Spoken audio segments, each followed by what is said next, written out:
Ibu-ibu para jamaah sekalian yang kami hormati, sahibul bait, tuan rumah, bunda kami, Bunda Hana dan beserta suami, bapak, ibu-ibu para jamaah sekalian yang insya Allah mudah-mudahan kita semuanya selalu diberkahi, dirahmati dan dimuliakan oleh Allah Subhanahu wa Ta'ala. Alhamdulillah, kita bersyukur kepada Allah Subhanahu wa Ta'ala atas segala nikmat yang Allah karuniakan kepada kita semuanya, sehingga pada hari ini kita berkumpul atas kehendak Allah Subhanahu wa Ta'ala, dan insya Allah mudah-mudahan seluruh rangkaian berbagai macam aktivitas kita pada hari ini yang kita lakukan mudah-mudahan tercatat sebagai amal soleh di hadapan Allah Subhanahu wa Ta'ala. Salawat dan salam mudah-mudahan tetap selalu terlimpah curah kepada junjungan kita yang agung dan mulia, Nabi besar Muhammad sallallahu alaihi wasallam beserta keluarga, sahabat dan umatnya yang istiqamah ila yaumil qiyamah. Ibu-ibu para jamaah sekalian, untuk memanfaatkan waktu yang lumayan cukup singkat ini sesuai dengan apa yang diinginkan oleh sahibul bait, kita akan membahas tentang fikih. Tapi kalau boleh saya menawarkan supaya fikih yang diajarkan secara rutin di sini itu tetap terus berlangsung. Maksudnya itu kan yang diajarkan itu mungkin belum selesai, belum khatam. Khawatir kalau saya masuk nanti perbedaan pendapat dalam fikih itu biasa sebenarnya, tapi nanti akan mengganggu. Jadi ibaratnya kereta lagi jalan, ada kereta lain masuk, tapi saya tetap mau mengajarkan fikih, tapi saya menawarkan pembahasan yang lain, pembahasan yang lain, dan nanti akan dikaitkan dengan beberapa dalil ya, dari hadis dan aqwalul ulama, perkataan-perkataan para ulama, supaya kaya akan referensi. Apa yang ingin saya bahas, ada hadis Nabi SAW yang diriwayatkan oleh Imam Muslim. Yang meriwayatkan hadis ini adalah Imam Muslim di dalam Sahih Muslim. Haditsun sahihun rawahu Muslim, berdasarkan jalurnya dari 4 sahabat hanya 3 sahabat. Ya, pertama yang meriwayatkan hadis ini Imam Muslim. Imam Bukhari tidak meriwayatkan hadis ini. Ya, Imam Bukhari tidak meriwayatkan hadis ini.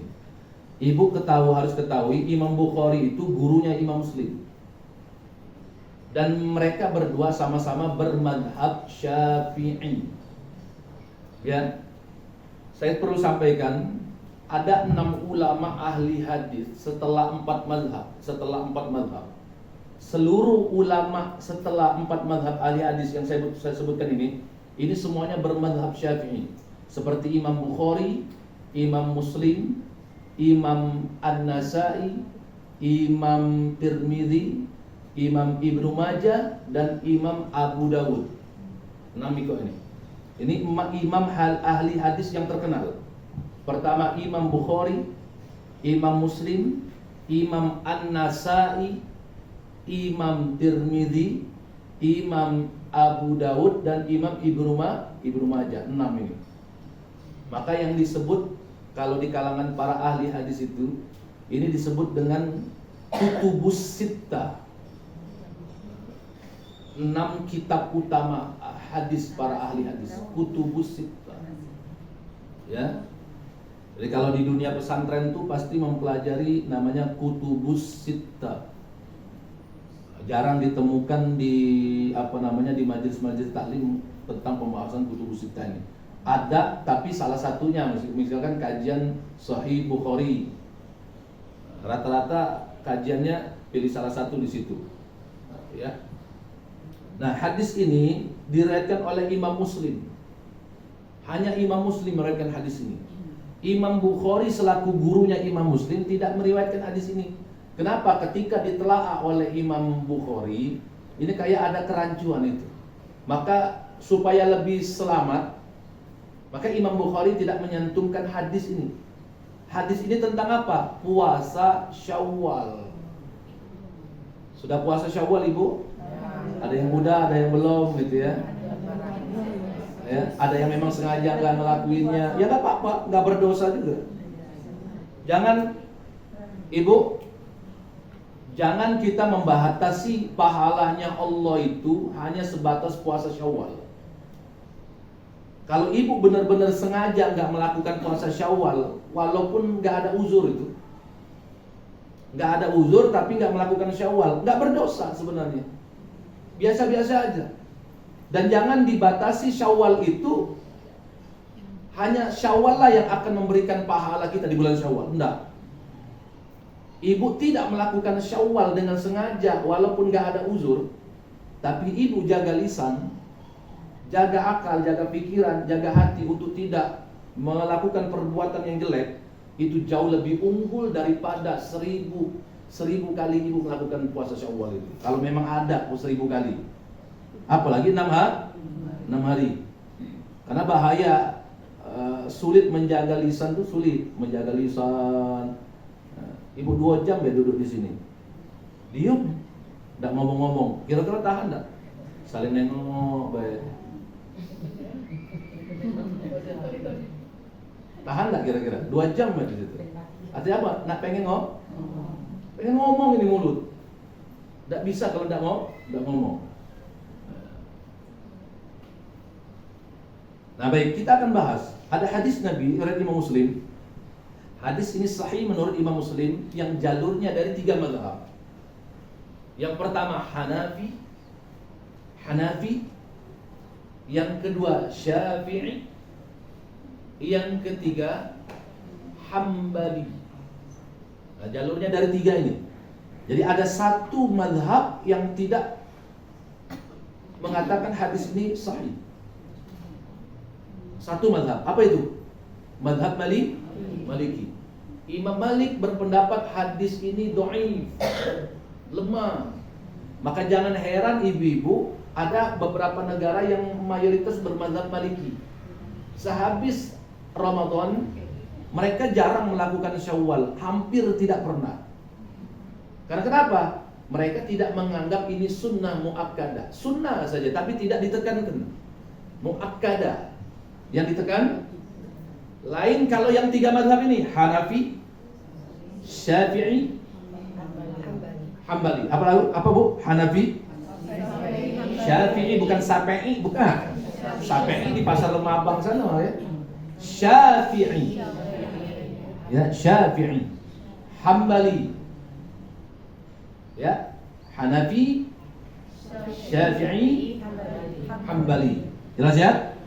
Nah, 3 mazhab ini. 3 mazhab ini tolong jangan dibanding-bandingkan. Oh, berarti pendapat Imam Malik kan dewean dia. Berarti yang lebih unggul 3 mazhab ini karena wong 3. Bukan begitu. Gak bisa kita membanding-bandingkan. Bukan ranah kita membanding-bandingkan 3 mazhab ini. Ya, bukan ranah kita. Kenapa? Ibu harus ketahui, Hambali, Imam Ahmad bin Hambal berguru dengan Imam Syafi'i. Saya ulangi ya, Hambali, Imam Ahmad bin Hambal namanya. Ahmad bin Hambal itu berguru kepada Imam Syafi'i. Imam Syafi'i berguru dengan Imam Malik. Imam Malik berguru dengan Imam Hanafi. Nah, berarti apa? Satu jalur. Maka tidak bisa kita membanding-bandingkan ini.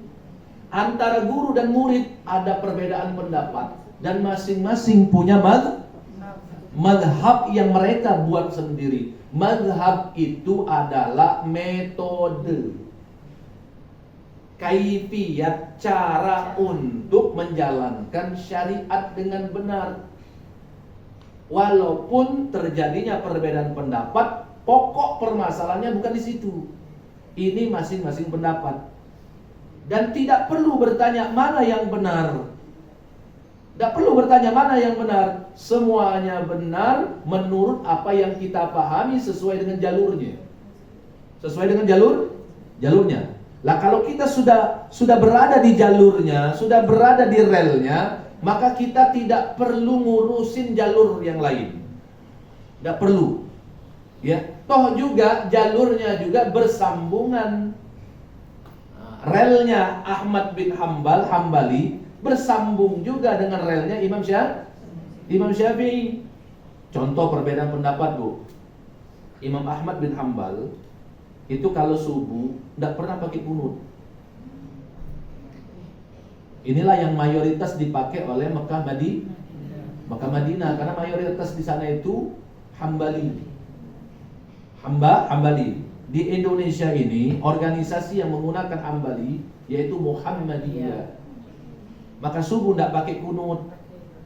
Ketika setelah sholat mereka zikirnya nafsi-nafsi, sendiri-sendiri, tidak dikuatkan, tidak berdoa bersama. Ini mayoritas mazhab Hambali yang menggunakan kaifiyat, metode seperti ini, cara seperti ini. Jadi jangan menyalahkan ada orang yang tidak pakai kunut. Wah, ini aneh ini ajaran ini. Mau sesat, tidak bisa. Ini pendapatnya Imam Ahmad ibn Imam Syafi'i tidak seperti itu. Padahal ini Imam Syafi'i gurunya Imam Ahmad. Gurunya. Kok beda, bisa beda dengan Imam Ahmad. Disitulah letak berhasilnya seorang guru. Nah itu ya. Jadi kalau misalkan di akhir zaman sekarang ini ada guru dan murid berbeda pendapat, tapi tetap masih sama-sama seperti Imam Ahmad ibn Hanbal dan Imam Syafi'i, luar biasa ini. Namun yang terjadi di akhir zaman ini, guru murid ketika terjadi berbeda pendapat lost kontak. Lost kontak. Terjadi sosial media. Ustaz Adi Hidayat dengan Ustaz Muflih. Ini. Ibu kalau dapat video-video seperti ini, ada fitnah Ustaz Adi Hidayat di fitnah itu, saya harus luruskan ini ya. Saya katanya surah musik. Beliau itu bukan sembarangan. Ustaz Adi Hidayat itu ahli Quran. Jangan kita mengomentari beliau kalau kita nggak paham apa-apa. Asy'ara itu penyair. Ya, musik itu kaitannya dengan syair. Nah itu, musik itu kaitannya syair. Beliau tidak mengatakan asy'ara itu surah musik, bukan maksudnya begitu. Ini dikaitkan bahwasanya asy'ara itu membahas tentang syair baik di zaman jahiliyah dan juga pada saat kedatangan Nabi Muhammad SAW. Hati-hati, bahaya fitnah akhir zaman. Ya, sekelas Ustaz Adi Hidayat saja dilibas orang. Padahal yang mohon maaf, saya perlu menyebutkan namanya ini karena saya harus meluruskan supaya ibu tidak termakan fitnah itu juga. Oh, Ustaz Adi Hidayat ini rupanya sesat. Astagfirullahaladzim. Hati, bahaya. Level kita jauh. Ya Bu, dan Ustaz Adi Hidayat, bainas sama'i wal bir, antara langit dan sumur. Saya kan ngomong bainas sama'i wal ard. Saya ngomong bainas sama'i wal bir. Wal ard itu kan bumi, kalau al bi'ru sumur. Saking jauhnya tadi, langsung terbenjuk ke dalam, nyungsep langsung dalam. Jadi jangan gitu, jangan komentar. Dan yang membuat fitnah itu namanya Ustaz Muflih. Ustaz Muflih itu saya harus sebutkan namanya ini supaya ibu tidak termakan fitnahnya. Ustaz Muflih itu muridnya Ustaz Adi Hidayat. Bayangkan murid memfitnah guru. Murid memfitnah guru. Inilah akhir zaman. Padahal sudah dicontohkan Imam Ahmad bin Hanbal muridnya Imam Syafi'i, tapi tidak pernah memfitnah gurunya. Bahkan selalu bersama. Imam Syafi'i dengan gurunya Imam Malik berbeda pendapat tentang konsep rezeki. Berbeda pendapat. Kata Imam Malik, kita duduk saja, rezeki itu datang baik, sudah diatur. Kata Imam Syafi'i, tidak bisa main itu guru, harus bergerak. Innallaha yughayyiru ma biqaumin hatta yughayyiru ma bi anfusihim. Sesungguhnya Allah tidaklah merubah nasib seseorang Sampai orang tersebut berusaha merubah dirinya sendiri. Nah itu. Akhirnya Imam Syafi'i pamit dengan Imam Malik. Masih pamit di jalan, dalam hatinya, aku nak nyari gawe ini. Hasilnya nanti kubuktikan dengan guru aku. Jalan, dapatlah gawean. Selesai gawe, dapat upah. Dari upahnya tadi beli buah-buahan. Langsung nyatroni rumahnya gurunya Imam Malik. Assalamualaikum, salam. Apa kata Imam Syafi'i? Guru, saya bawa ini buah-buahan khusus guru ini. Dan sekaligus inilah membuktikan saya tadi kerja begini-begini dapat upah. Nah ini hasilnya. Nah inilah rezeki. Apa kata Imam Malik? Dari kau tadi pergi sampai kau balik lagi, aku dari tadi duduk di sinilah. Alhamdulillah rezeki datang. Akhirnya dua-duanya sama ketawa. Akhir zaman beda. Tapi Ustaz Hadi Hidayat, makanya saya ngefans. Ditanggapi apa? Ditanggapi dengan sederhana saja. Santai saja. Itulah menandakan orang yang berilmu. Kalau orang yang berilmu itu enggak gelabokon, enggak panik, enggak ini. Sementara orang yang memfitnahnya kemana-mana, dia akan selalu memfitnah tersebut. Kecuali mentahzir. Karena alasan dia mentahzir. Beda tahzir. Tahzir itu menyentil. Kalau dalam dunia hadis itu mentahzir, menyentil kekeliruan seseorang dan diluruskan. Dan Ustaz Hadi Hidayat ketika diamati oleh para ahlinya, tidak ada yang keliru. Ya kita potong saja lah itu ya pembahasan itu. Maksudnya apa? Hati-hati, ini akhir zaman ibu. Akhir zaman itu kata Al-Imam Al-Ghazali, pekerjaan yang paling aman adalah apa? Sukut, diam. Tidak banyak ngomong. Itulah pekerjaan yang paling aman. Kan ibu selesai ngaji, ya balik ke rumah capek tidur. Selesai ngaji, ya perut lapar, makan. Benar? Tidak usah pusing. Ustaz, orang begini sama saya, ngomongin begini. Walau benar, bukan urusan dia. Aib kita, urusan kita dengan Allah. Tapi yakinlah Allah pasti mengampuni. Karena kita tidak pernah luput daripada kesalahan, tidak pernah. Jadi jangan khawatir ibu. Bu, aib ibu itu tidak akan merugikan orang lain dan bukan urusan orang lain, meskipun memang adanya. Baik. Bunyi hadisnya apa? Kata Nabi SAW ini tentang puasa Syawal ya, serta nanti penjelasan tentang penerapannya.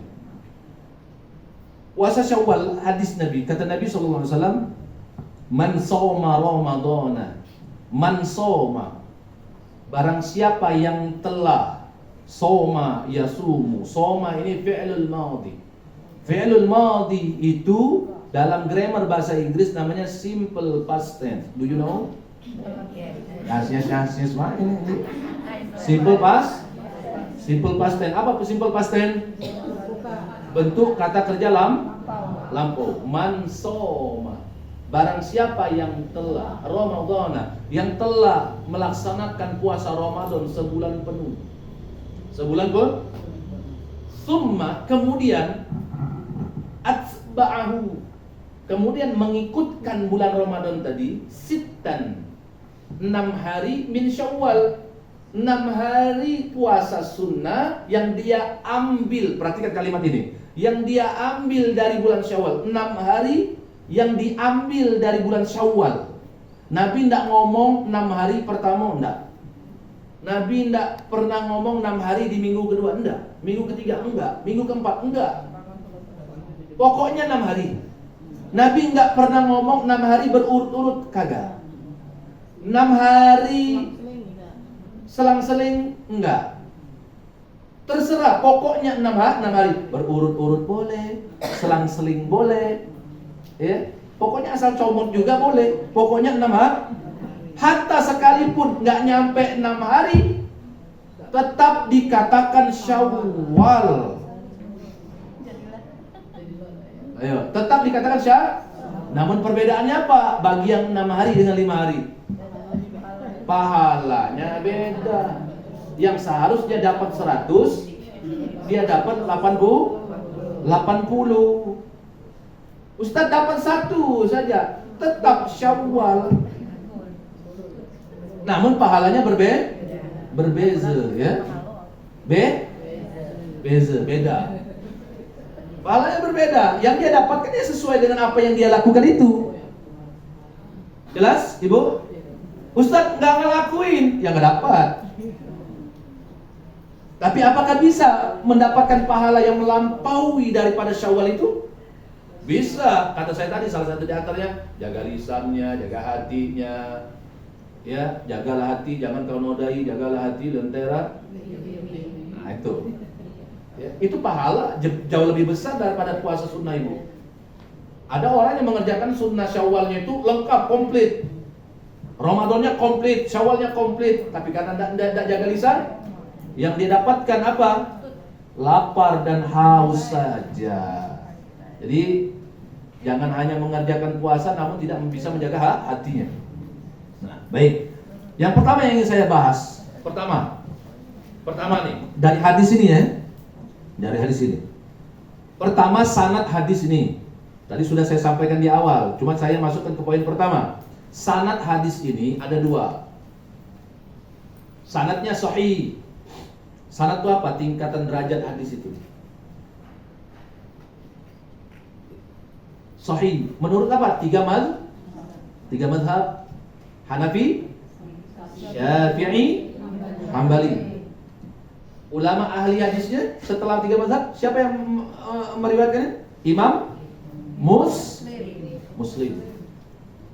Jelas ya? Imam Muslim. Sebelum imam mazhab, hadis ini jalurnya dari mana? Dari sahabat Nabi. Namanya Abu Ayyub Al-Ansari. Saya ulang lagi, Abu Ayyub Al-Ansari. Mohon maaf saya ulangi 3 kali ini, ya maklumlah ya, di hadapan saya ini nyanyi-nyanyi galau, ya, nenek-nenek galau. Jadi mau tidak mau diulang-ulang. Namanya Abu Ayyub Al-Ansari. Sahabat Nabi, sahabat dekat Nabi namanya Abu Ayyub Al-Ansari. Menurut 3 mazhab, Hanafi, Syafi'i, Hambali, dan ahli hadis setelah mazhab namanya Imam Muslim, hadis ini sahih. Tapi tidak dengan Imam Malik. Imam Malik mengatakan hadis ini dhaif, lemah. Tidak bisa dijadikan dalil untuk melaksanakan ibadah puasa Syawal. Ya, ibadah puasa Syawal. Kalaupun ada yang mau melakukannya, boleh saja kata Imam Malik, silakan. Karena pada hukum dasarnya, hukum asalnya puasa itu hukumnya apapun namanya, hukumnya sunnah. Jadi berpuasa itu hukum asalnya sunnah. Sunnah. Apapun namanya, tidak peduli namanya. Jadi puasa itu sunnah hukumnya.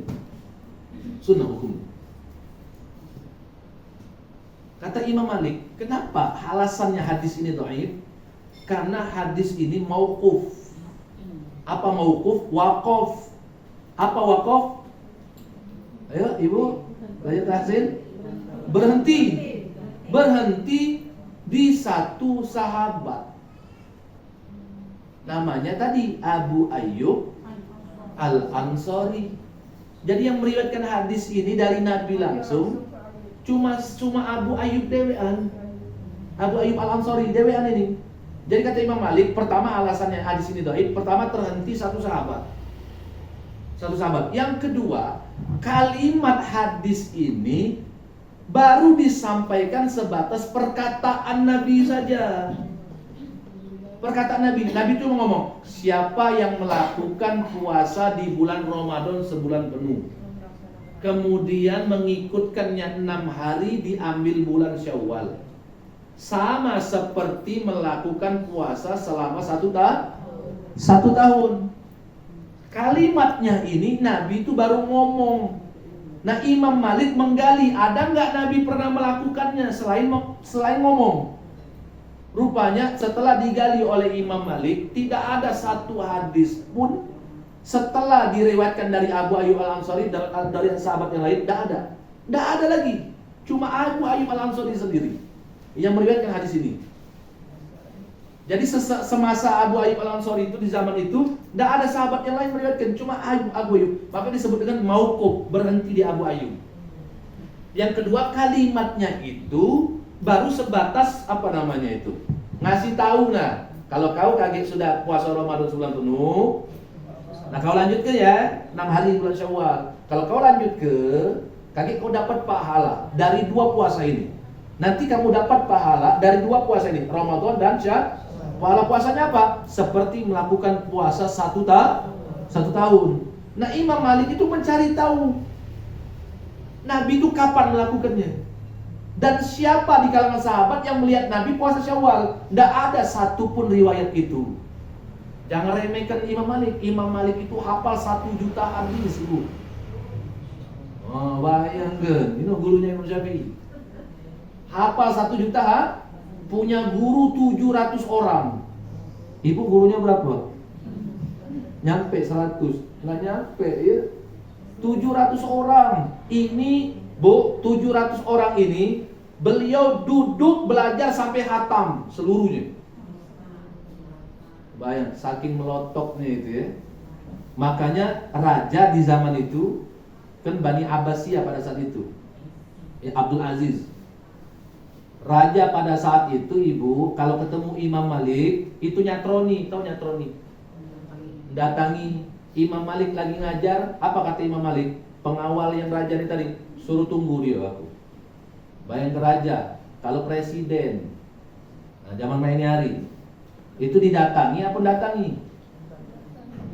Ya, misalkan presiden datang ke rumah saya, umpama gitu ya, datang ke rumah saya.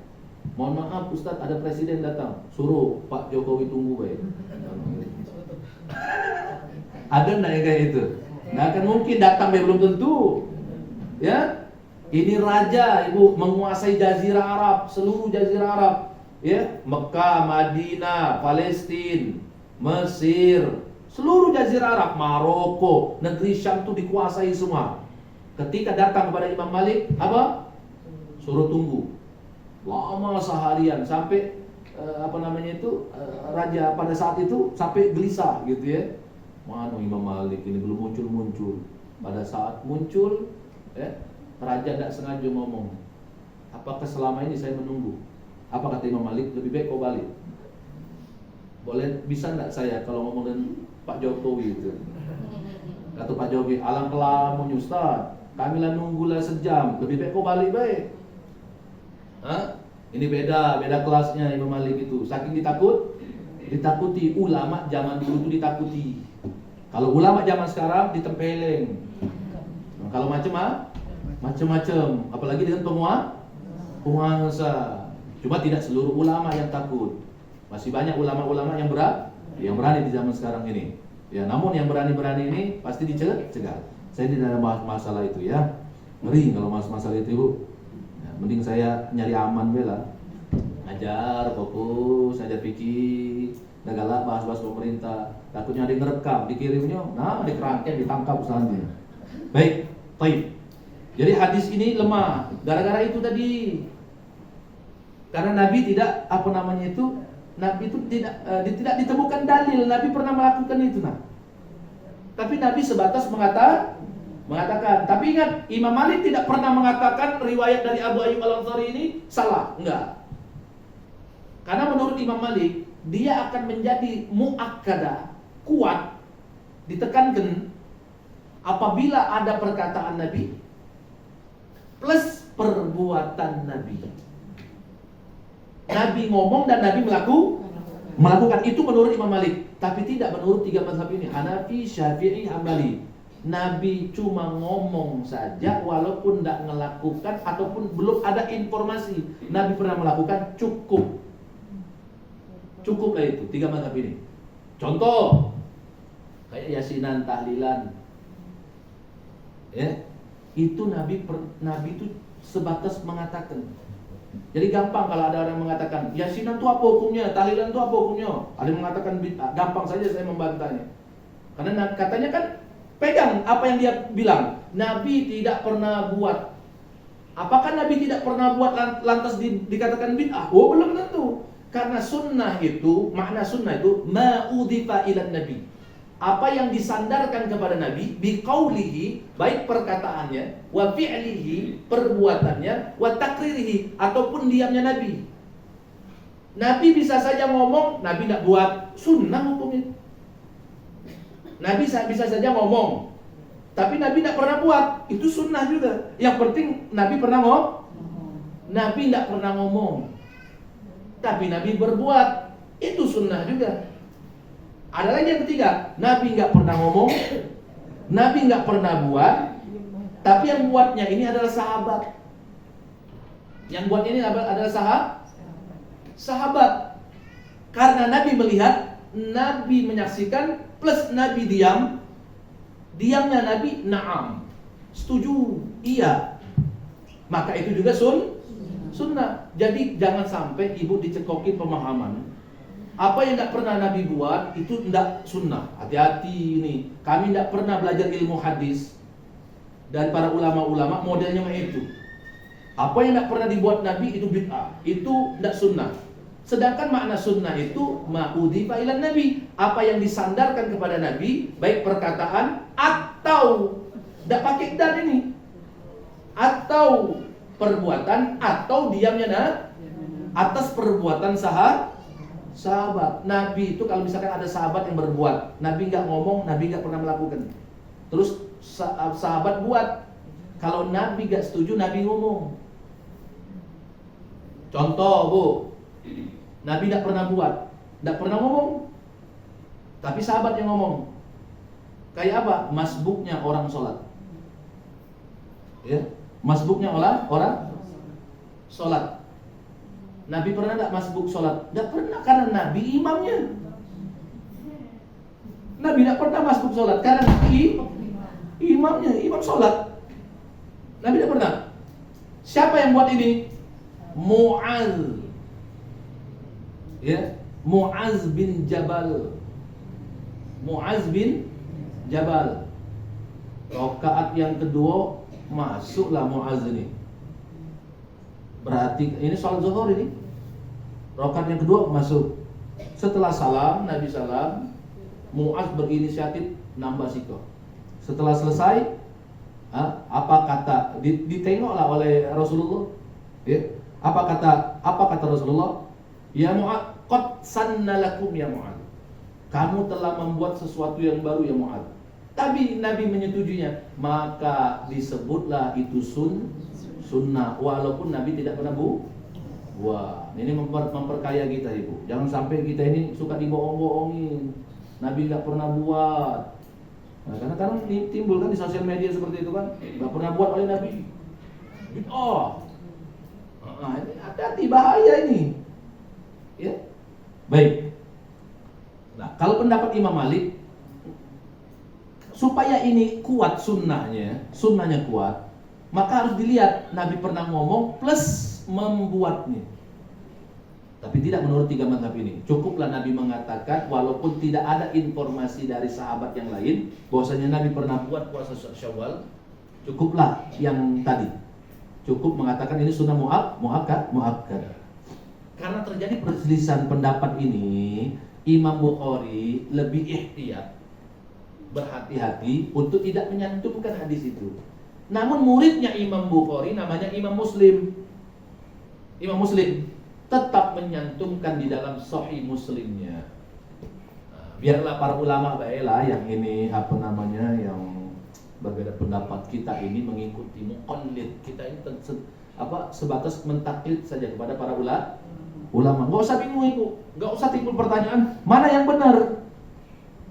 Enggak usah bingung. Apa yang ibu pelajari itu yang diikuti. Itu yang diikuti. Sering saya pernah sampaikan di dalam beberapa majelis.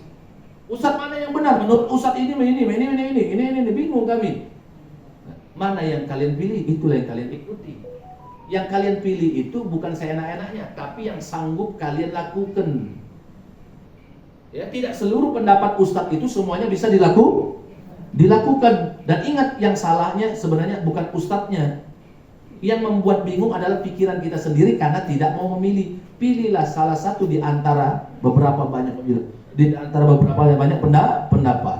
Wajar saja banyak pendapat, itulah ilmunya Allah. Kalau sedikit pendapat, berarti kita mengkreditkan ilmunya Allah. Ilmunya Allah itu luas. Jadi jangan sentimental dengan perbedaan pendapat. Baik, itu yang pertama, Bu. Lalu yang kedua, sekarang saya balik nanya, ini bukan ngetes. Siapa tahu ibu pernah dapet. Ibu pernah tahu. Kalau ibu pernah tahu kan bisa jawab dan bisa menjadi motivasi buat ibu-ibu yang lainnya juga. Biar semangat belajar. Ya. Baik. Masih semangat ibu? Ini ngedeng kalau mentang-mentang hari dingin ya. Tidak banyak pikiran kalau itu. Yang kedua, saya balik tanya. Dari mana hitungan puasa dua puasa ini sebanding dengan puasa 1 tahun? Dari mana hitungannya? Bagaimana cara menghitungnya? Ini ada informasi lain dari hadis Nabi. Ya, hadis Nabi yang diriwayatkan oleh Al-Imam Ad-Darimi. Ya. Apa kata Nabi?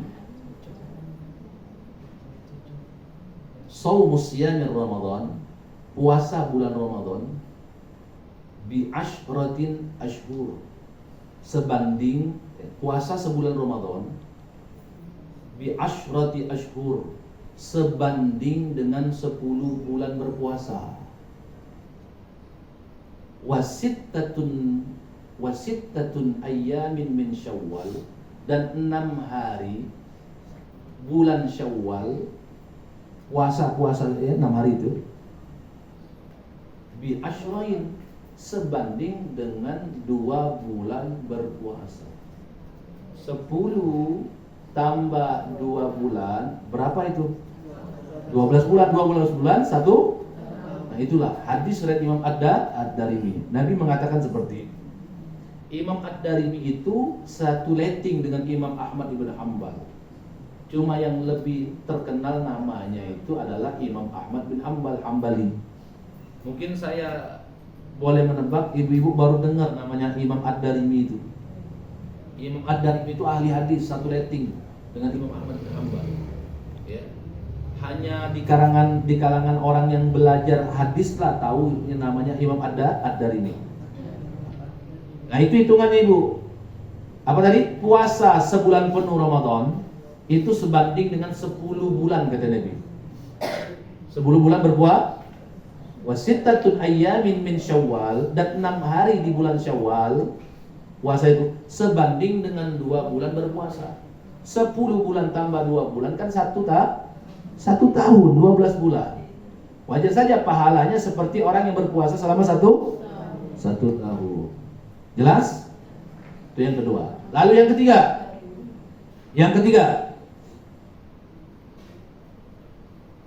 Yang akan kita bahas, apa hukumnya mendahulukan puasa sunnah? Apa hukumnya mendahulukan puasa sunnah baru yang wajib? Mau itu qadha atau kafarah atau nazar. Kafarah itu seperti apa? Berhubungan suami istri di siang hari bulan Ramadan.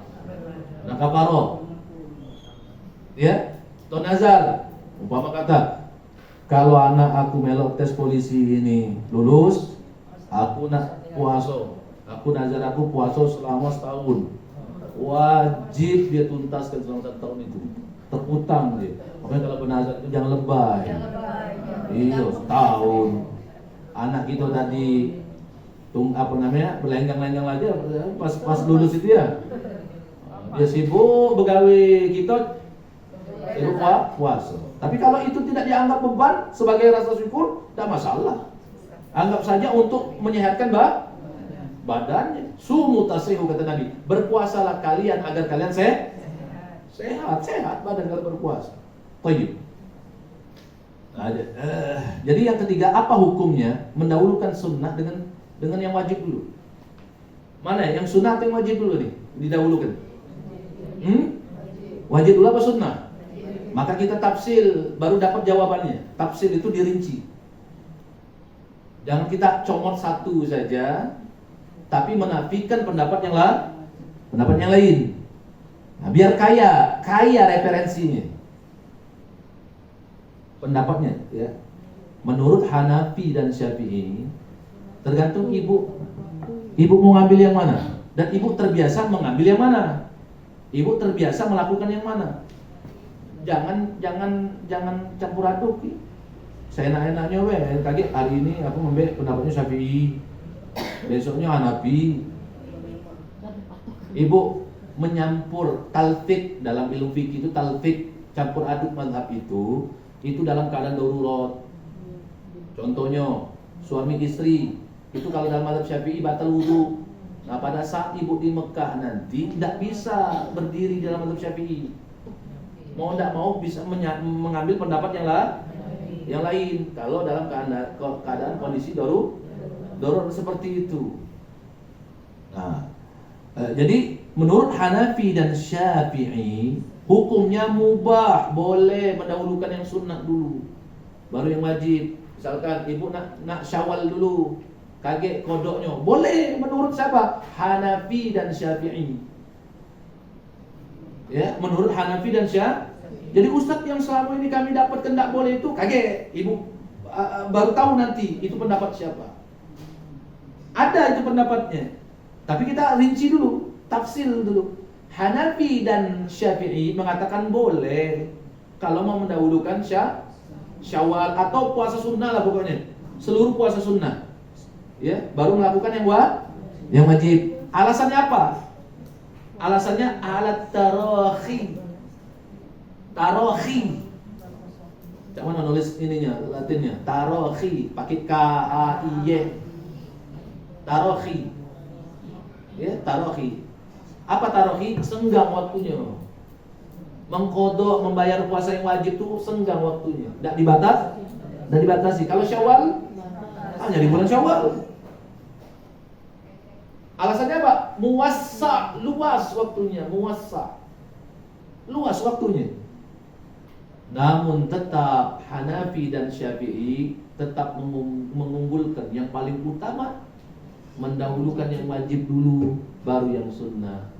Kenapa? Karena kita tidak tahu yang namanya ajal.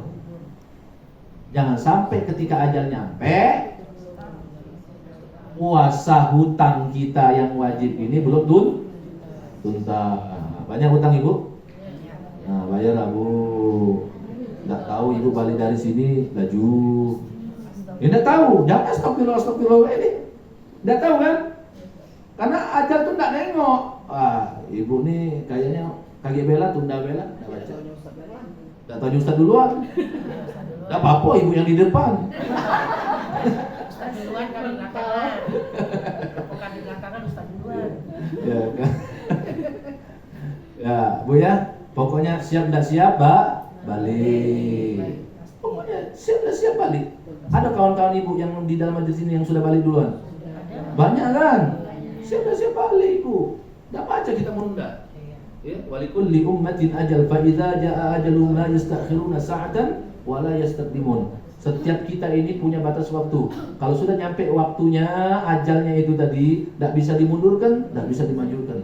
Meskipun dia mati dalam keadaan bunuh diri, itu ajalnya sudah nyampe. Cuma cara yang dia pilih adalah salah. Ajalnya sudah nyampe.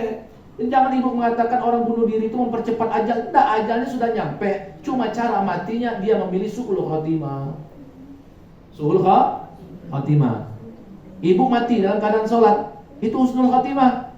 Karena cara ibu itu yang ibu pilih. Makanya ada orang yang mati menurut kebiasaannya. Maka upayakanlah diri kita mati menurut kebiasaan yang baik. Balik dari sini berentung, mati.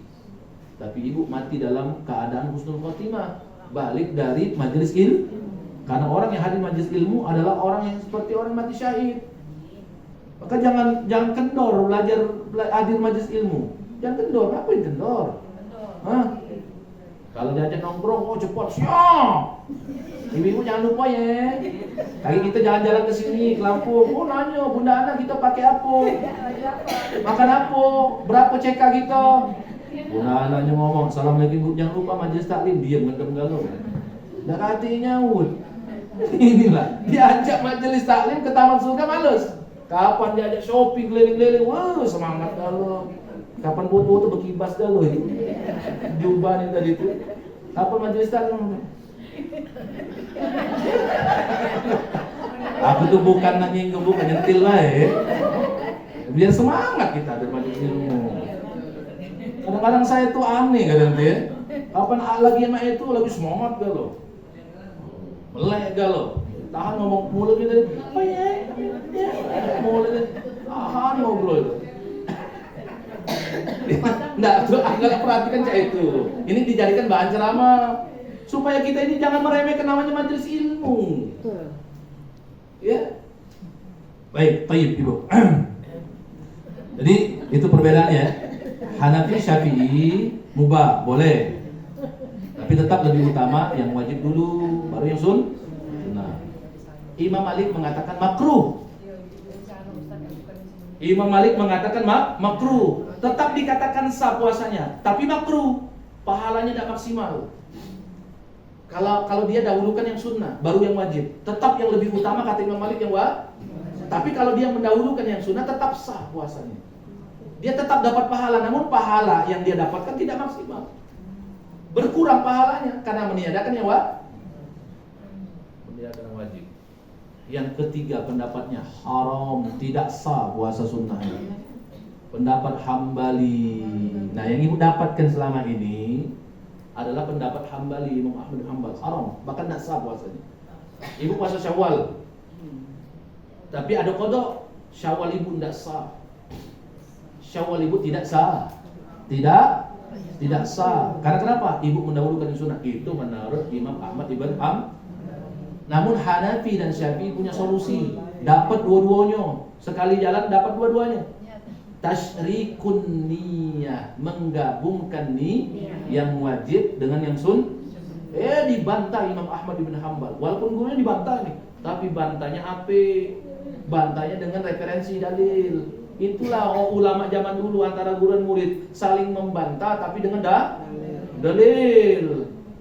Bayangkan indahnya nih di zaman itu Ibu ya. Zaman ini hari guru murid bercakar-cakaran saling fitnah. Wah, Masya Allah. Nah, itu. Ustaz Andi pernah terjadi, saya pernah terjadi juga seperti itu. Saya punya murid, tapi dia alhamdulillah sudah tobat, sudah minta maaf. Saya punya murid seperti itu, tapi saya diamkan saja. Ujung-ujungnya apa? Nah, sesuai dengan Sayyid Muhammad bin Al-Maliki.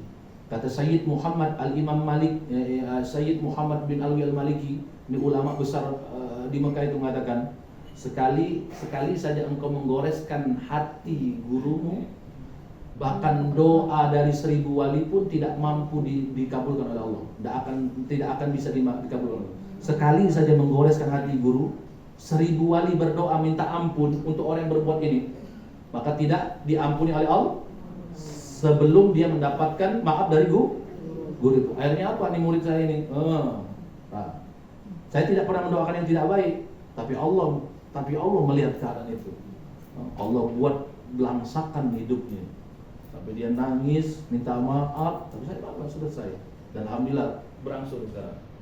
Itu terbukti menurut para ulama. Jangan sampai menyakiti hati guru ibu, walaupun dia mengajarkan cuma satu alif saja.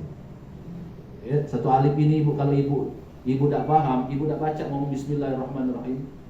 Karena dalam Bismillahirrahmanirrahim ada huruf alif. Allah, Bismillah, alif kan itu kan? Jadi menurut Imam Ahmad bin Hanbal dasar. Kata Imam Syafi'i sah. Bahkan solusinya menggabungkan dua niat. Bagaimana caranya? Ya Allah, aku besok puasa qada Ramadan sekaligus puasa sunnah Syawal karena engkau. Wes. Itu banyak niatnya, enggak usah ibu nawaitu soma, enggak usah lah. Nyai-nyai disuruh apa kan? nawai itu, nawai, habis nawai baik. Habis waktu nawai itu. Ya ibu ya, enggak usah repot masalah niat itu. Apalagi sholat usolli fardul usul. Aku sholat fardu maghrib baru selesai. Dalam hati yang penting niat. Itu ya. Jangan dalam hati, niatnya dalam pada saat takbiratul apa? Enggak apa-apa, enggak masalah. Enggak bahasa Jawa. Ya Allah kula niki sakniki salat bareng apa pokoknya mah itulah pokoknya. Jangan repot masalah niat. Jangan repot masalah kalimatnya itu nah. Yang penting nih niat fi mahalil qalbi di dalam hati. Termasuk puasa tadi. Ya Allah dalam hati ngomong, aku besok puasa qada Ramadan sekaligus puasa sunnah Syawal karena engkau selesai besok puasa. Dapat dua-duanya, dapat pahala semuanya itu. Nah ini solusi dari mazhab Syafi'i. Dibantah lagi oleh Imam Ahmad bin Hanbal. Tidak bisa yang wajib dengan yang sunnah digabung. Kalau sunnah dengan sunnah boleh, karena derajatnya sama. Dalilnya ada. Wah ini bantahnya Imam Ahmad ini kepada guru-gurunya ini ada dalil. Hadis yang jalurnya dari Abdullah bin Umar. Abdullah bin Umar. Apa kata Nabi? Man shoma tatawuan. Barang siapa yang berpuasa sunnah, ya, akan tetapi puasa kodoknya lam yaqdi, dia belum melakukan membayar kodok puasanya, la yutaqabbala minhu, tidak diterima puasa sunnahnya itu sebelum dia mengkodok, hatta yasumahu, sampai dia mengkodok puasa yang wajibnya itu. Dibantah lagi oleh Imam Syafi'i gurunya, hadis ini dhaif. Itu hadis ini dhaif. Pokoknya itu kan ini kan perbedaan pendapat di kalangan antara guru dan murid mazhab Syafi'i dan Imam Ahmad ibn Hanbal. Kita yang mana silakan. Kalau saya memilih pendapat Imam Syafi'i, bahwasanya boleh mendahulukan sunnah baru yang wajib, atau boleh menggabungkan kedua-dua, yang wajib atau yang sunnah. Dan ini dikabarkan di dalam kitab I'anatul Talibin Syekh Abu Bakar Ibn Syatah. Boleh. Atau di dalam kitab Syarhul Muhadzab Imam Nawawi. Imam Nawawi. Di dalam kitab Bughyatul Murtasyidin juga banyak kitab-kitab referensi mazhab Imam Syafi'i yang saya baca, dan itulah adanya. Lalu pembahasan yang terakhir. Apa hukum membatalkan puasa? Apa hukum membatalkan puasa? Yang wajib dulu. Membatalkan puasa yang wajib, kalau nggak ada uzur, maka berdosa besar dia. Berdosa besar.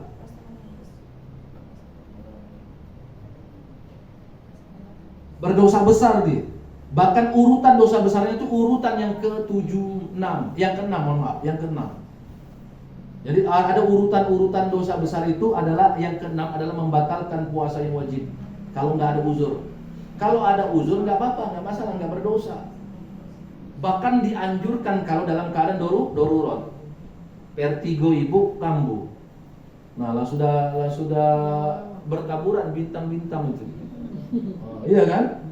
Ibu tidak tahan lagi, ibu masih mempertahankan, malah jadi mudarat. Maka ibu wajib membatalkannya, bahkan wajib membatalkannya. Zalim itu namanya. Karena puasa ini namanya wajib, bisa dikodok di kemudian hari, dan waktunya apa? Tarakhi muwassa. Waktunya jelas ibu? Baik ya. Kalau ada uzur nggak berdosa dia. Kalau nggak ada uzur nggak berdosa. Kalau nggak ada uzur berdosa besar dia. Tapi tetap wajib dia mengkodok, tapi tetap berdosa. Nah, bayangkanlah ibu. Jadi kami nanya sama guru, jadi cak mana lah kalau terlanjur melakukannya, karena pada saat itu innallaha ghafurur rahim. Allah Maha Pengampun. Artinya apa? Pada saat ibu mengkodok jangan lupa bertobat. Ibu mengkodok itu membayar, tujuannya adalah membayar. Tapi untuk dosanya ibu harus bertobat. Mandi tobat seperti mandi junub. Lantas setelah itu ibu sholat 2 rakaat, sholat tobat, dan banyak-banyak beristighfar, bersolawat pada Nabi. Dijamin tidak, Ustaz, dosanya dijamin. Kalau ibu benar-benar bertobat dan tidak mau melakukanlah, dan kita pastilah ada pernah di zaman-zaman mana dulu pada saat itu puasa wajib itu sengaja kita tinggalkan tanpa uzur. Nah, dan masing-masing kita tahu ya. Nah, masing-masing kita tuh kan pasti ada pengalaman seperti itu. Tidak apa-apa. Ya, innal insan mahallul khata'i wa nisyan. Manusia itu tempatnya salah dan lupa. Berpeluang berbuat salah, berpeluang juga berbuat baik. Kalau puasa sunnah, apa hukumnya membatalkan puasa sunnah? Kalau dia nggak ada uzur, sengaja, ya, sengaja, haram hukumnya, berdosa. Tapi tidak seberat dosa dosa puasa wajib, berdosa karena apa? Dia mempermainkan sunnah Nabi. Ya, kalau nggak ada uzur, berdosa dia, haram. Kalau dia ada uzur, kalau uzurnya itu uzur yang penting, maka lebih afdol dia batalkan. Kalau uzurnya penting, lebih afdol. Bahkan dia bisa mendapatkan pahala yang jauh lebih besar pada saat dia membatalkan puasa itu. Nah, mikir kita, ini gimana batal puasa, dia bakal dapat pahala yang lebih besar daripada puasanya itu tadi. Seperti apa? Seperti ibu lagi berpuasa sunnah, apapun puasa sunnah, apapun, mau Syawal, Senin Kamis, Ayyamul Bid, puasa Daud, puasa Muharram, puasa Rajab, Sya'ban, puasa sunnah apapun, diundang oleh Bu Nana, ada makanan, ada makanan. Bagaimana kebiasaan para ulama dulu nih? Para ulama tidak pernah ngomong seperti apa yang kita ngomong. Mohon maaf ya, aku puasa, tidak pernah ulama mengajarkan seperti itu. Cukuplah puasa itu kita yang tahu dan Allah yang tahu. Tugas kita adalah menghormati tuan rumah, makan. Dalilnya Ustaz, biar kami kuat. Oke, saya hadirkan dalilnya. Ada nama sahabat namanya Abu Sa'id Al-Khudri. Namanya Abu Sa'id Al-Khudri. Abu Sa'id Al-Khudri. Tuh budak di belakang kalau nanya dalil terus itu. Tidak apa-apa, tidak masalah. Ngomong itu harus pakai dalil. Kalau tidak ada dalil susah kita dalam percayanya. Minimal dalilnya dari perkataan ulama. Ini akan saya hadirkan dari hadis Nabi ada, perkataan sahabat ada, perkataan kebiasaan ulama ada. Saya hadirkan semua biar ibu tidak ini lagi. Ya. Baik. Tadi yang pertama saya katakan, ulama tidak pernah ngomong ketika dihidangkan lagi keadaan puasa sunnah. Ulama tidak pernah ngomong, mohon maaf ya aku puasa, kalau bisa dibungkus bayi. Itu ibu-ibu arisan yang lagi puasa. Nah, ibu-ibu sano ya, ibu-ibu sini enggak, karena sudah tahu bagaimana cara bersihkan. Pindang batin aduh situ, sambal peti aduh, ada jengkolnya juga, ada tempe bacemnya. Puasa sunnah, tahanlah juga sano. Abu Sa'id Al-Khudri namanya, ada sahabat Nabi, mengundang Nabi dan para sahabat. Abu Sa'id Al-Khudri itu sudah motong 20 ekor kambing. Banyak ada duitnya itu 20 ekor kambing. Yang besar-besar, yang dewasa itu. Di sini yang besar-besar itu sekitar berapa lah? Yang dewasa yang 4 juta ya, 4 juta yang besar-besar itu. Kambing apa namanya? Kambing berok ya. Kambing berok busuk berarti. Kambing bandot. Ya, kambing bandot itu 4 juta, 5 jutaan mungkin. Ya, sekitar itu Bu, yang besar-besar itu. Itu pun mungkin sedang-sedang lah mungkin. Kalau yang besar-besar banget itu mungkin di atas 5 juta. Ya. Nah, itu Abu Sa'id itu ya. Artinya apa? Bu, 20 kambing banyak ada duitnya. Artinya sahabat itu banyak duit enggak? Seluruh sahabat Nabi itu rata-rata punya banyak duit. Sebelum saya lanjutkan, mumpung masih ingat, tolong jangan pernah ajarkan anak kita itu terpapar pemikiran orientalis dan kapitalis yang bahwasanya umat muslim tidak boleh kaya. Hidup apa adanya. Iya, hidup apa adanya. Tapi kaya Harus. Karena yang mengajarkan adalah Nabi itu sendiri. Umur 25 tahun Nabi Muhammad itu sudah menjadi saudagar kaya termuda sak Mekah. Apa itu sak Mekah? Semekah itu nah. Umur 25, anak zaman sekarang umur 25 tahun masih ada 25 tahun. Nabi Muhammad dididik oleh Sayyidina Abu Thalib. Dari umur 8 tahun menjadi saudagar, menjadi tajir. Uji ongkir tajir itu orang kayu. Makanya banyak pedagang itu yang kayu-kayu itu banyak duit. Selain banyak duit, banyak pusingnya juga. Ngaji uang, mikir bayaran, gitu ya. Tuh, tajir. Para sahabat itu semuanya tajir. Sayyidina Umar bin Khattab tahu harta kekayaannya. Menurut ahli sirah, menurut ahli sejarah, harta yang saya dapatkan ini ya, harta Sayyidina Umar bin Khattab itu ketika dikonversikan di hitungan sekarang ini, itu sekitar hampir 4 triliun hartanya. 4 triliun. Apa fungsinya? Fungsinya tadi, dengan ada harta kekayaan dia bisa bantu, bisa sedekah, bisa menghidupkan fakir miskin, anak yatim, janda-janda yang tinggalkan dalam keadaan miskin. Nah kalau tidak ada duit, orang muslim gimana? Ujung-ujungnya dia menggadaikan imannya demi bisa makan. Makanya kata para ulama, ya, kefakiran itu penyebab kekufuran. Ini urusan perut. Orang kalau sudah urusan perutnya tidak beres, pikirannya juga tidak beres. Ujung-ujungnya apa? Tidak mikir lagi. Allah itu tidak dipikirkannya lagi. Yang penting urusan perut ini bagus, lancar, halal, haram, hantam. Bahaya itu. Makanya seringlah ibu bersedekah itu sering-seringlah. Jangan ini. Karena sedekah itu membantu orang untuk menjaga imannya supaya tidak berburuk sangka kepada Allah. Ada anak yatim, fakir miskin. Jangan sampai anak yatim pikir Allah ini pilih kasih. Lihat uang di luar sana, cucung-cucungnya enak, hidupnya ini. Ini anak yatim tadi miskin. Kalau bukan uluran bantuan kita, akhirnya dia berprasangka yang tidak baik dengan Allah. Bahwasanya Allah tidak sayang sama dia. Hati itu. Itulah fungsi kita bersedekah. Baik, taib Ibu. Nah, jadi apa tadi? Abu Sa'id Al-Khudri, imam ini mengundang Rasulullah. Habis waktunya. Sedikit aja ya, saya langsung ya. Abu Sa'id Al-Khudri ini mengundang makan. Pada saat dihidangkan makanan tadi, ada sahabatnya yang letuk, mohon maaf, Sa'id ini maksudnya itu ya. Ya walaupun kita namanya itu mohon maaf aku lagi puasa hari ini. Kaget, oh iya. Abu Sa'id baru menyadari. Apa kata Rasulullah? Kamu mau menyakiti hati orang yang sudah menghidangkan makanan ini? Makanlah, kata Rasulullah. Akhirnya yang mengawali makan itu siapa? Rasul. Lalu diikuti seluruh sahabat. Melalui hadis inilah para ulama itu berijtihad bahwasanya ketika lagi puasa sunnah, lagi dihidangkan makanan, yang lebih afdolnya adalah menghormati orang yang menghidangkan makanan itu. Maksudnya apa? Melok makan. Jelas Ibu? Melok makan. Karena kenapa?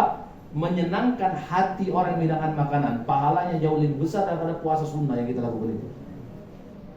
Karena puasa sunnah itu untuk diri kita, sedangkan menyenangkan hati ini urusan orang lain. Jelas Ibu? Nah, ini banyak dilakukan oleh para ulama. Dan sekali lagi sebagai penutup, Ibu, saya ambil lagi perkataan para ulama. Ulama tidak pernah bersikap ketika dia berpuasa sunnah. Ya, ketika dia berpuasa sunnah, dia tidak pernah mengatakan sedikit saja kalimat ini. Mohon maaf, saya sedang berpuasa sunnah, saya tidak makan. Tidak pernah. Dan itu pernah dipraktikkan oleh guru-guru kami, para ulama-ulama yang ada di Yaman, di Mesir itu. Ya, tidak pernah. Mereka tidak pernah ngomong, saya puasa, mohon maaf, fa inni shaim hadzal yaum. Tidak pernah. Tidak pernah, diam baik. Dan kalau ibu batal, ibu dapat 2 pahala. Pahala menyenangkan hati yang menghidangkan, pahala puasa tadi walaupun batal, dapat 2 pahala. Jadi jangan ragu-ragu. Ya, mohon maaf ini aku cek. Apalagi puasa, makan. Jelas Ibu ya? Tapi ingat, Bu, ini terjadi di siang hari. Di tengah hari. Ulama mengatakan, ahli fuqaha, para ahli fikih mengatakan, kalau dia 3/4 hari, maka afdolnya meneruskan. Ibu undangan yasinan jam 4, makanan jam 5. Berarti berapa jam lagi? Afdolnya meneruskan puasa itu. Makruh hukumnya ibu batal walaupun dihidangkan makanan. Tunggu sejam lagi. Paham? Jelas? Karena kisah ini, sejarah ini terjadi di tengah hari. Jelas Ibu? Wallahu a'lam. Ini saja yang dapat kami sampaikan, mudah-mudahan bermanfaat ya Bu ya. Sekali lagi Bu Nana, saya bukannya tidak mau membahas fikih yang sudah dibahas atau yang ingin dibahas lagi, karena itu kan mungkin belum khatam. Khawatir nanti saya ibarat rel tadi.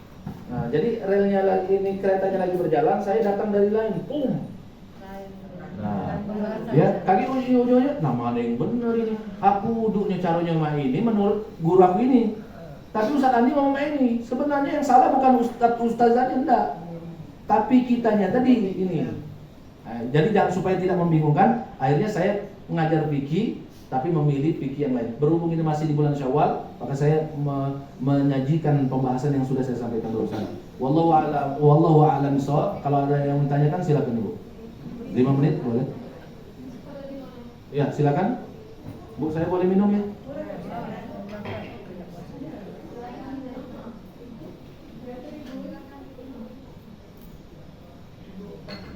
Silakan Bu.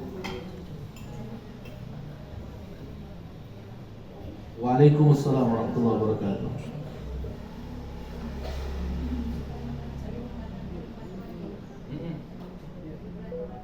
Ya.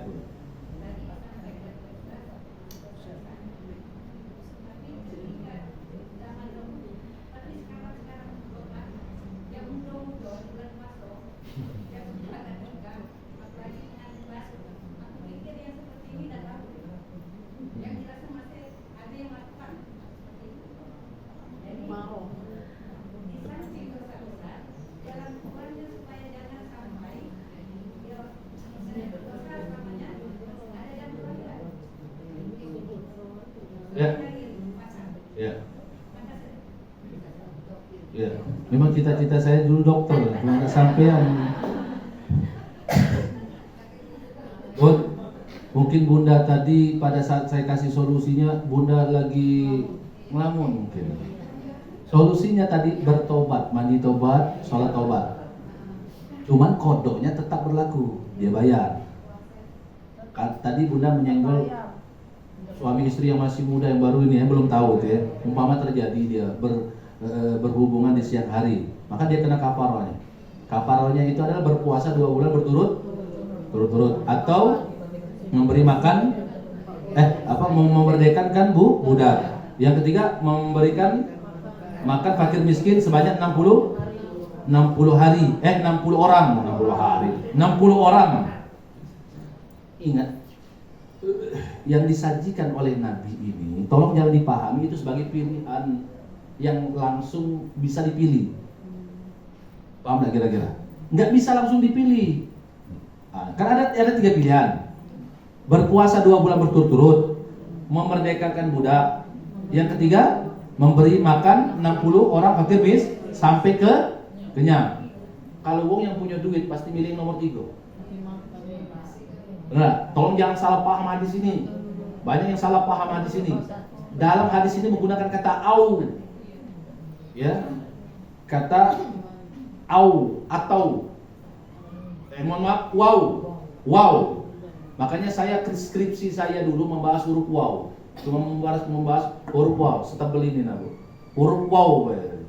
Jadi huruf hijaiyah itu ada maknanya loh. Huruf wow. Jadi dalam hadis itu ada wow. Wow di situ dimaksudkan di situ pilihan, tapi tidak mutlak langsung bisa dipilih. Maksudnya begini, ketika membayarnya, ya mengkodoknya tadi, selain dia bertobat, dia membayar kodok kafarahnya itu 2 bulan. Dia coba dulu, tidak mampu dia lakukan itu. Kenapa dia tidak mampu lakukan itu? Karena dia berpuasa di tengah orang-orang yang tidak berpuasa, yang selesai Ramadannya. Mampu tidak kira-kira? Yang sunnah saja kita kadang-kadang tidak mampu. apalagi nah, lakukan dulu, ikhtiarkan dulu 2 bulan. Dak nyampe baru seminggu dilakukan KO. Yang kedua, memerdekakan ada di Palembang ini budak. Budak banyak budak kecil. Budak yang dibeli, orang yang dibeli. Orang yang dibeli atau hamba sahaya. Nggak ada kan? Yang ketiga, memberi makan fakir miskin 60 orang sampai kenyang sesuai dengan apa yang dia makan, sampai kenyang. Kalau belum kenyang, belum terbayarkan itu. Sampai kenyang. Nah, itulah resikonya. Dalam satu hari itu. Enggak mesti 1 hari. Ya, dalam waktu itulah. Jelas Ibu ya? Enggak bisa juga.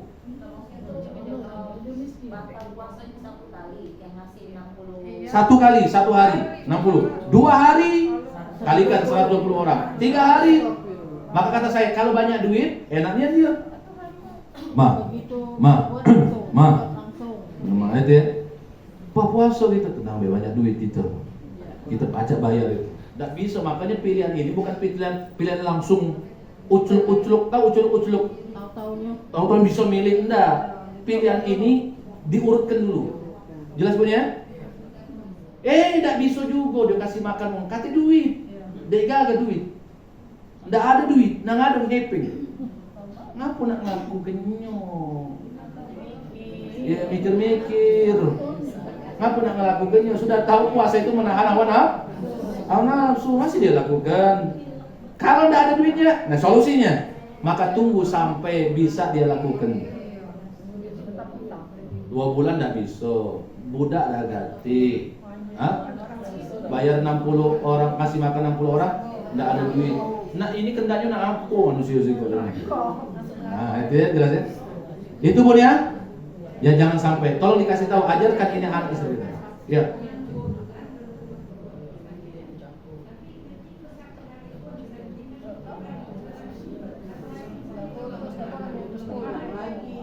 Berturut-turut, mutawaliyat. Ulang lagi itu mana? Iya, berturut-turut. Bu, bi asyraini mutawalliyat.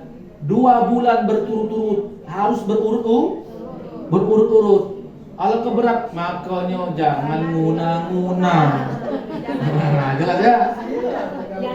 Iya. Makanya kalau lagi puasa Ramadan itu, apalagi suami istri yang muda seperti saya ini, iya kan masih muda.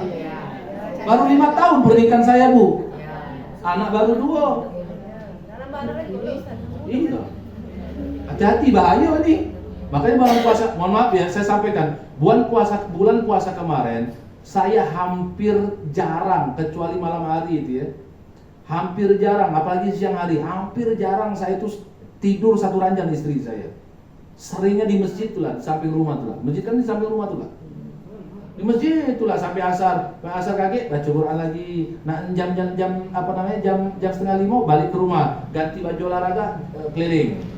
Nah, sampailah di rumah 5:30. 5:30 nunggu mandi, selesai. Jadi nafsu kita ini terkoordinir. Tuh, jadi jangan tolong sampaikan ya anak cucu kita yang sampai berbuat seperti itu. Kalau terjadi jangan takut karena ada solusinya dari Nabi sallallahu alaihi wasallam. Wallahu taala alam. Ini saja yang dapat kami sampaikan, mudah-mudahan bermanfaat ibu-ibu sekalian. Mudah-mudahan kita semuanya apa yang sudah kita pelajari mudah-mudahan diridhai oleh Allah Subhanahu wa taala dan bisa bermanfaat buat kita implementasikan di dalam kehidupan kita sehari-hari. Mari sama-sama kita baca suratul Fatihah sesuai dengan niat dan hajat kita masing-masing. Niatkan buat kedua orang tua, kakek nenek kita, mertua kita, anak cucu kita. Mudah-mudahan menjadi anak cucu yang soleh dan soleha. Anak cucu kita yang belum mendapatkan jodoh, mudah-mudahan diberikan jodoh yang soleh dan soleha. Anak cucu kita yang belum mendapatkan pekerjaan, mudah-mudahan diberikan pekerjaan yang layak, penghasilan yang barokah, penghasilan yang bermanfaat. Kita yang sedang diuji oleh Allah Subhanahu wa taala, baik itu ujiannya penyakit, mudah-mudahan diangkat penyakitnya oleh Allah Subhanahu wa taala, disembuhkan sehat walafiat. Kita doakan juga buat sahibul majelis, Bunda Ana beserta keluarga besar, mudah-mudahan diberkahi hidupnya di dunia wal akhirah. Al-hadhirin wa ala kulli niyatin salih wa hadratin nabi Rasulillah Mustafa Muhammadin sallallahu alaihi wasallam wa ala alihi wa azwajihi wa dhurriyyatihi wa ahli baiti bisirril Fatihah.